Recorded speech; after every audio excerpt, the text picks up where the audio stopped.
প্রিয় ছাত্রছাত্রীরা, আমি সোমা চক্রবর্তী। আমি চলে আসলাম আজকে আর কি নতুন ভিডিও নিয়ে। আজকে আমি পড়াবো দারোগা বাবু এবং হাবু। ভবানী প্রসাদ মজুমদারের যে লেখা যে কবিতাটি আছে, আমি তোমাদের তাৎপর্য বিশ্লেষণ করে বুঝিয়ে দিয়েছিলাম। আজকে আমি পড়াচ্ছি তার অনুশীলনীটা। আজকে আমি তার অনুশীলনীটা আমি তোমাদের নিয়ে আলোচনা করব। দেখো কিভাবে প্রশ্নের উত্তরগুলো লিখতে হবে আমি তোমাদের আজকে বলে দিচ্ছি। তাই দেখো চলে আসলাম আমরা 8 নম্বরে। আমি 7 নম্বর পর্যন্ত পার্ট 1-এ বলে দিয়েছি। এবার 8 নম্বরে কি আছে দেখো। কবিতাটিতে অন্তমিল আছে এমন 5 জোড়া শব্দ লেখো। যেমন একটা দেখিয়ে দিয়েছে, হাবু আর বড় বাবু। এই রকম যে অন্তমিল আছে, অর্থাৎ শেষের অক্ষরগুলো মিল আছে, এই রকম 5 জোড়া শব্দ লিখতে বলেছে। দেখো কি হবে। তার প্রথমটা হবে থাকি আর ডাকি, তারপরে বড় আর করো, তারপরে বেঁধে আর কেঁদে, তারপরে দেখো ভুলো আর গুলো, আর সুরে আর উড়ে। এগুলো হচ্ছে কবিতাটিতে যে অন্তমিল আছে, অর্থাৎ শেষের অক্ষরগুলোতে মিল আছে। এই রকম দেখো 5 জোড়া অক্ষর আমি তোমাদের লিখে দেখিয়ে দিলাম। দেখতে পাচ্ছ তোমরা? দেখতে পাচ্ছ? দেখো এবার 9 নম্বরে আছে বাক্য বাড়াও। বাক্য বাড়াও যে আছে, দেখো কি আছে, হাবু গিয়েছিল কোথায় আর কখন। এগুলোকে বাক্য বাড়িয়ে কিভাবে লিখতে হবে দেখো আমি দেখিয়ে দিয়েছি। হাবু গিয়েছিল কোথায় আর কখন। হাবু ভোরবেলা থানায় গিয়েছিল। কোথায় গিয়েছিল? থানায়। কখন গিয়েছিল? না ভোরবেলায়। তাহলে হাবু গিয়েছিল, বাক্যটাকে বাড়িয়ে দেখো কিভাবে লিখতে হবে। আমি কিন্তু সবটা তোমাদের সুন্দর করে দেখো বুঝিয়ে দিচ্ছি। 9 নম্বর দাগে 2 নম্বরটা কি আছে, বর্দা পোষেন বেড়াল কয়টি আর কেমন। বর্দা পোষেন বেড়াল কয়টি আর কেমন। কয়টি পোষে? না বর্দা ছোট বড় 7টা বেড়াল পোষে। কেমন বেড়াল? না ছোট বড়, ছোট আর বড় দুটো মিলে 7টা। কয়টি মানে 7টা, আর কেমন মানে ছোট বড়। তাহলে বর্দা ছোট বড় 7টা বেড়াল পোষেন।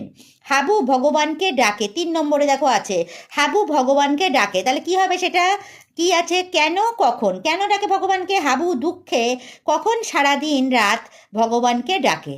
বুঝতে পেরেছো? বাক্য বাড়িয়ে কি হবে 3 নম্বরটা দেখিয়ে দিলাম।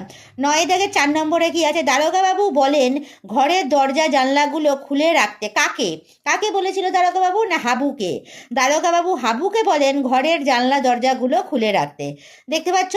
9 দাগের যে 5 নম্বরটা কি আছে, হাবুর পায়রা উড়ে যাবে। কয়টি পায়রা হাবুর? হাবুর 150 পায়রা উড়ে যাবে। বাক্য বাড়াওগুলো কিভাবে করতে হবে দেখো, আমি প্রত্যেকটা প্রশ্নের উত্তর সুন্দরভাবে তোমরা যাতে বুঝতে পারো, খাতায় দেখে সুন্দর করে লিখে নিতে পারো, সেইভাবে করে বলে দিচ্ছি। দেখতে পেয়েছো? এবার 10 নম্বর। 10 নম্বরের প্রশ্ন দেখো এখানে কি আছে।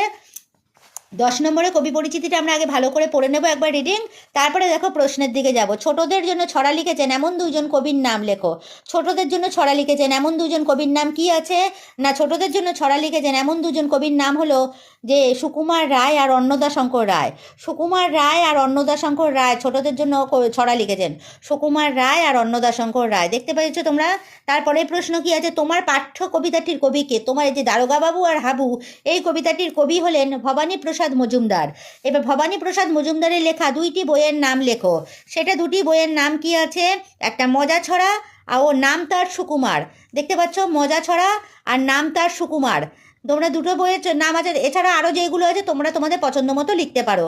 পরে দেখো নিচের প্রশ্নগুলোর উত্তর নিজের ভাষায় লেখো। কি আছে, হাবু থানায় গিয়ে দারোগাবাবুর কাছে নালিশ জানিয়েছিল। প্রশ্নটা কি আছে, হাবু কোথায় গিয়ে নালিশ জানিয়েছিল। তাহলে কি হবে, হাবু দারোগাবাবুর কাছে নালিশ জানিয়েছিল।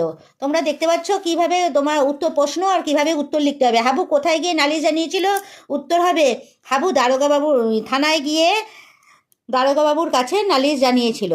তোমরা সমস্তটা উত্তরটা দেখতে পাচ্ছ। 2 নম্বরের প্রশ্নটা আছে দেখো 11 দাগের, হাবুর বর্দা মেজদা শেষদা ঘরে কি কি পোষেন। উত্তরটা হবে কি কি দেখো আছে এখানে লেখা, হাবুর বর্দা মেজদা ও শেষদা ঘরে বিড়াল কুকুর ও ছাগল পোষেন। দেখতে পাচ্ছ কিভাবে লিখতে হবে। 11 দাগের 3 নম্বরটা কি আছে দেখো। 11 দাগের 3 নম্বরটা, হাবুর করুণ অবস্থার জন্য সে নিজেও কিভাবে দায়ী ছিল বলে তোমার মনে হয়। তাহলে কি হবে 3 নম্বরের উত্তরটা, হাবু তার পোষা পায়রা উড়ে যাবার ভয়ে দরজা জানলা কী করতো, খুলতো না। তাহলে হাবু তার পোষা পায়রা উড়ে যাবার ভয়ে দরজা জানলা খুলতো না, তাই ঘরে বিশ্রী গন্ধ হতো। তাই তার এই অবস্থার জন্য নিজেও দায়ী ছিল। তাই সে এই অবস্থার জন্য কী ছিল, নিজেও দায়ী ছিল। দেখতে পাচ্ছ কি আছে প্রশ্নের আর কি উত্তর হবে। তোমরা সুন্দর করে আমি কিন্তু সমস্ত প্রশ্নের উত্তর বলে দিচ্ছি। এবার দেখো 4 নম্বর, দারোগাবাবু হাবুকে যে পরামর্শ দিলেন সেটি তার পছন্দ হলো না কেন। 4 নম্বরটা কি হবে, কারণ দারোগাবাবুর পরামর্শ মতো দরজা জানলাগুলো খুলে দিলে তার সব পায়রা উড়ে যাবে। তাহলে কি বলেছে যে কেন পছন্দ হয়নি হাবুর? কারণ দারোগাবাবুর পরামর্শ মতো দরজা জানলাগুলো খুলে দিলে তার সব পায়রা কি হবে না উড়ে যাবে। তাই জন্য তার কি হয়েছে, তার তার দারোগাবাবুর কথাগুলো তার পছন্দ হয়নি হাবুর। পরের প্রশ্নটা দেখো 5 নম্বরে, দারোগাবাবুর কাছ থেকে হাবু তার যে দুঃখের বিবরণ দিয়েছিলেন তা নিজের ভাষায় লেখো। দারোগাবাবুর কাছে হাবু যে দুঃখের বিবরণ দিয়েছিলেন তা নিজের ভাষায় লেখো। হাবুরা একটা ঘরে 4 ভাই থাকে। কী কী দুঃখের বিবরণ সে দিয়েছিল দেখে নাও কিভাবে লিখতে হবে। তার বড়দা কুকুর আর মেজদা বিড়াল আর শেষদা ছাগল পোষেন। দেখতে পাচ্ছ লেখাটা? সেই গন্ধে তার পক্ষে ঘরে থাকা দায় হয়। এর একটা বিহিত দরকার। বিহিত মানে এর একটা যে কি করে এর থেকে মুক্তি পাওয়া যায়, সেই জন্য বিহিত মানে মুক্তি। তাই সে ঘরের দরজা জানলাগুলো খুলতে পারে না। কারণ সে কি আছে, কারণ তাহলে তার পোষা পায়রা উড়ে যাবে। তাহলে কি হচ্ছে, হাবুরা কি দুঃখের বিবরণ দিয়েছিল? একটা ঘরে 4 ভাই থাকে, তার বড়দা কুকুর, শেষদা বিড়াল, মেজদা আর শেষদা ছাগল পোষে। সেই গন্ধে তার পক্ষে ঘরে থাকা দায় হয়ে গেছে, এই জন্য তার এটা বিহিত দরকার। আর সে ঘরের দরজা জানলাগুলো খুলতে পারে না, কারণ তার পায়রাগুলো উড়ে যাবে। এই কারণে সে থানায় গিয়েছিল। এরপরে প্রশ্নটা দেখো 5 নম্বরের এটা হয়ে গেল। 6 নম্বরে কি আছে, তোমার পোষা বা তুমি পুষতে চাও এমন কোনো প্রাণীর ছবি আঁকো আর তার সম্পর্কে বন্ধুকে লেখো। তাহলে আমার পোষা বলতে আমরা সবাই কুকুর পুষতে খুব ভালোবাসি। ছবিটা তোমরা নিজেরা এঁকে নেবে। দেখো ছবিটা সবাই তোমরা নিজেরা আঁকবে। এবার বন্ধুর নাম, আমি একটা নাম দিয়েছি বিপাশা, তোমরা তোমাদের বন্ধুর নাম দিয়ে দেবে যেটা তোমাদের মন থেকে চাইবে। কি লিখবে? আমি একটি কুকুর পুষতে চাই বন্ধুকে।